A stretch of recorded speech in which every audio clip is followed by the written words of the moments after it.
사랑합니다, 성도 여러분. 월요일 아침 냉천골의 아침 말씀 묵상 시간입니다. 오늘도 복 주실 하나님을 찬송합니다. 우리의 삶에 동행하시고 인도하실 하나님을 찬송합니다. 벌써 10월 30일인데 이제 내일 31일 종교개혁 기념일이네요. 또 그 뜻깊은 날을 보내고 11월을 맞이하게 되는 이 한 주간 하나님께서 복 주시고 우리 성도들 영육을 강건케 하시고 삶의 기쁨 더하시기를 소망합니다. 말씀 봅니다. 히브리서 4장 14절부터 5장 4절 말씀 보도록 합니다. 히브리서 4장 14절에서 5장 4절 말씀입니다. 그러므로 우리에게 큰 대제사장이 계시니 성천하시니 곧 하나님의 아들 예수시라. 우리가 믿는 도리를 굳게 잡을지어다. 우리에게 있는 대제사장은 우리의 연약함을 동정하지 못하실 리가 아니요 모든 일에 우리와 똑같이 시험을 받으신 이로되 죄는 없으시니라. 그러므로 우리는 긍휼하심을 받고 때를 따라 돕는 은혜를 얻기 위하여 은혜의 보좌 앞에 담대히 나아갈 것이니라.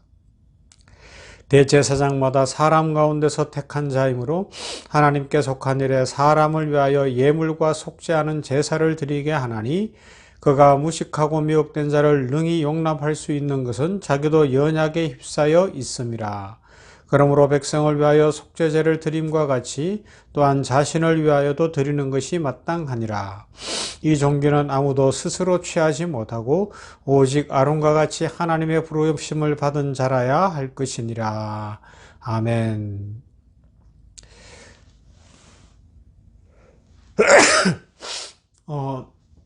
우리가 지난 주간에 살펴본 말씀들을 기억해 보는 것도 참 중요할 것 같아요.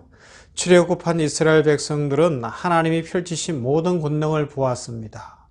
하나님이 애굽에 내리신 10가지 재앙으로 인해서 바로가 항복하고 홍해가 갈라졌습니다. 만나와 메추라기가 내리고 구름기둥, 불기둥이 나타났습니다. 이스라엘 백성들이 애굽에서 나오는 일에 있어서 하나님이 전부 다 하셨어요. 백성들이 할 일이 하나도 없었습니다. 그러나 우리가 지난 주간에 깊이 살펴본 것처럼 마음만은 붙잡아 주지 않으셨어요.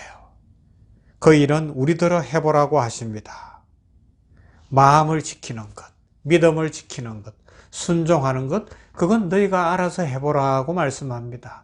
그래서 잘못하고 틀리면 꾸중을 듣기도 하고 민망해지기도 하고 또 제자리 걸음을 할 수도 있으나 그러면서 점점 전진하라. 그것이 광야 생활이었고 또 광야를 지나 가나안에 들어가는 것의 의미를 새겨보게 된 것입니다.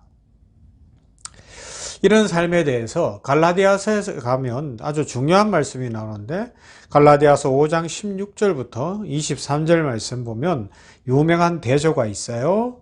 자, 읽어볼게요. 내가 이르노니 너희는 성령을 따라 행하라. 그리하면 육체의 욕심을 이루지 아니하리라.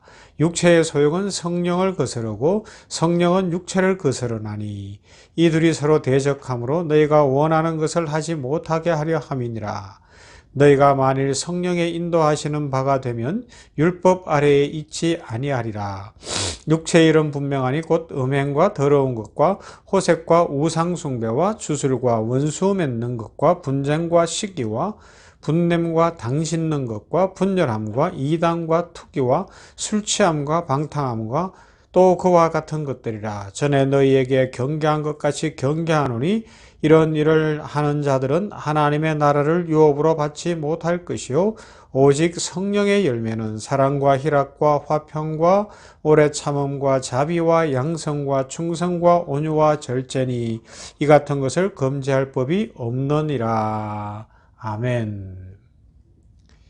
성령을 따르는 삶과 육체를 따르는 삶을 대조하고 있습니다. 그러면서 우리가 육체를 따라 육체의 열매를 맺는 삶이 아니라 성령의 인도하심을 따라 성령의 열매를 맺는 삶으로 우리 스스로 결정하고 변화되어 가야 하는 것이 구원받은 성도의 삶이라고 알려주고 있죠. 그러나 우리는 늘 이 육신을 채우고 싶고 현실에서 성공하고 싶은 마음이 가득합니다. 솔직히 그래요. 그런데 한번 생각해 보십시다. 우리가 인생을 살면서 바라던 소원이 다 이루어지고 우리의 삶에 대해서 만족하고 있는, 그러면서 자존심을 내세우고 그러면서 우리에게 맺어지는 열리는 열매가 뭐냐라는 겁니다. 그렇죠? 그때의 성령의 열매가 맺혔습니까? 내가 원하는 것 다 되고 내 뜻대로 다 되고 내 자존심이 세워지고 내 고집대로 내 욕심대로 내 힘대로 다 되었다. 성령의 열매가 맺혀지던가요? 반면에 때때로 만나는 고난과 문제 속에서 낮아지고 겸손해지면서 오직 하나님의 능력과 은혜를 구하는 삶을 살았을 때에 우리의 삶을 통해서 어떤 열매가 맺히던가요? 인생 속에는 고난이 있고 어려움이 있어 힘든 것 같은데 우리에게 그것으로 말미암아 열리는 열매가 있는데 보니까 성령의 열매들하는 것입니다. 그래서 우리 사람들의 삶은 나이가 들고 마지막 죽음이 다가오면 두 가지로 확연하게 갈라지는 것 같아요. 제가 병원에서 사역하면서 종종 목격하는 거지만 죽음 앞에 섰을 때 예수님을 믿지 않고 살아가던 사람들은 결코 감사라는 것이 있을 수가 없습니다. 세상에도 감사하는 자가 있다고 주장하는 사람들도 있어요.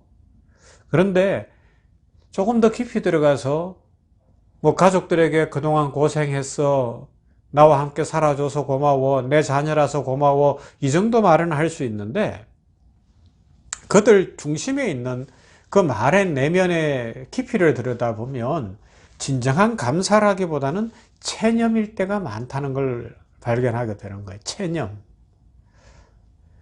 이런 거죠. 어차피 이제 내 힘으로는 어쩔 수 없고 죽을 때가 됐다. 이만하면 됐고 내가 이제는 죽어야 되는데 남아있는 사람들을 생각해서 좋은 말 하리라. 이런 거예요. 하지만 성도들은 달라요.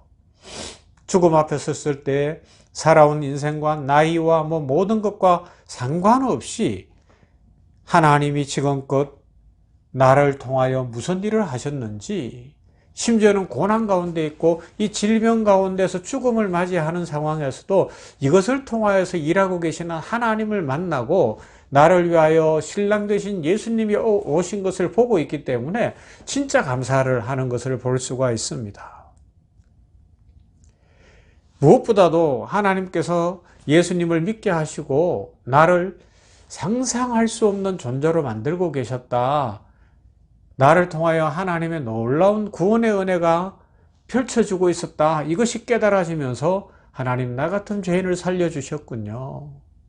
나를 통하여 하나님의 일을 하게 하셨군요. 나에게 이렇게 좋은 가족과 좋은 사람들을 보내주셨군요. 이것이 진짜 감사로 흘러나오고 찬송이 되는 것, 그래서 얼굴에 평강이 임하는 것을 볼 수가 있습니다. 그래서 이것을 오늘 갈라디아서에서는 보면 뭐라고요? 성령의 열매다, 이렇게 이야기하는 거예요. 사랑과 희락과 화평과 오래 참음과 자비와 양선과 온유와 충성과 절제.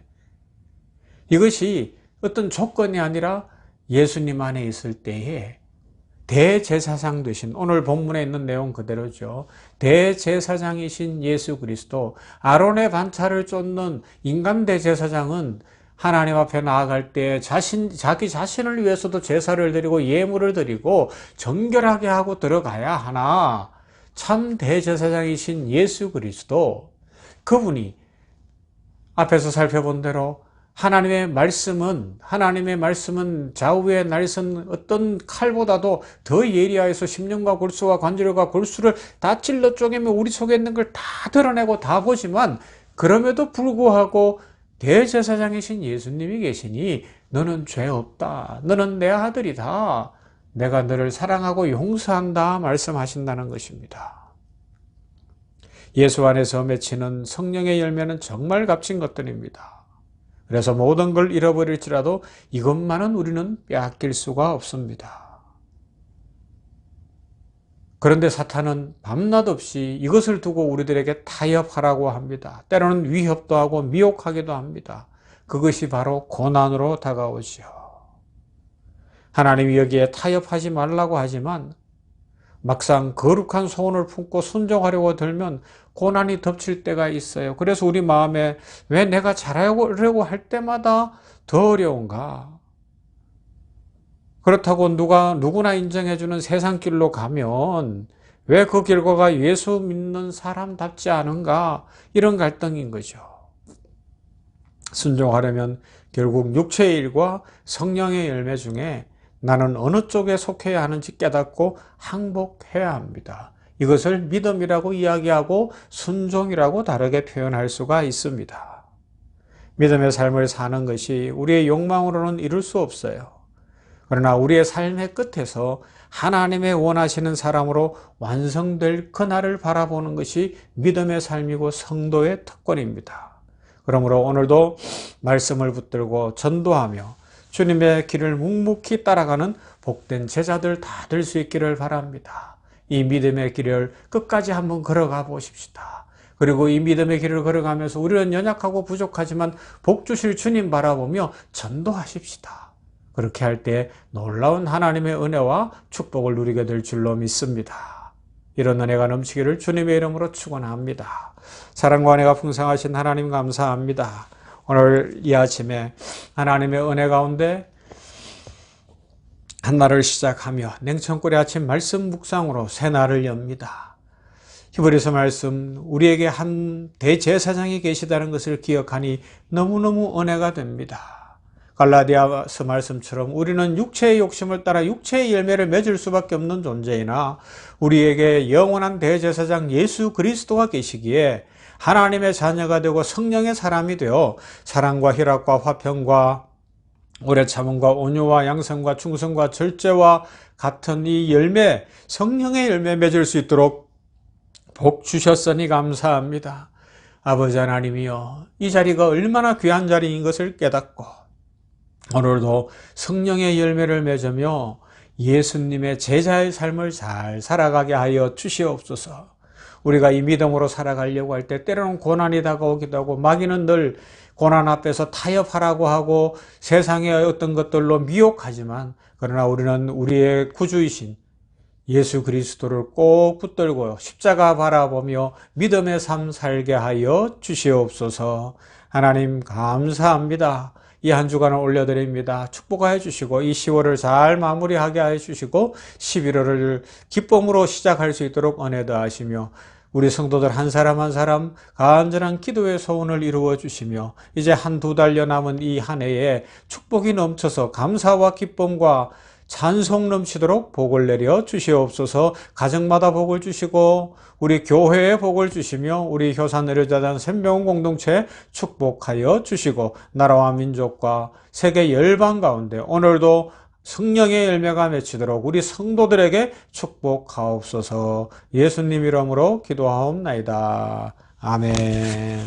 찬송합니다. 500장 계속해서 전도, 한 생명 전도를 위해서 찬송하며 기도하고 전도합시다. 500장 물 위에 생명줄 던지어라.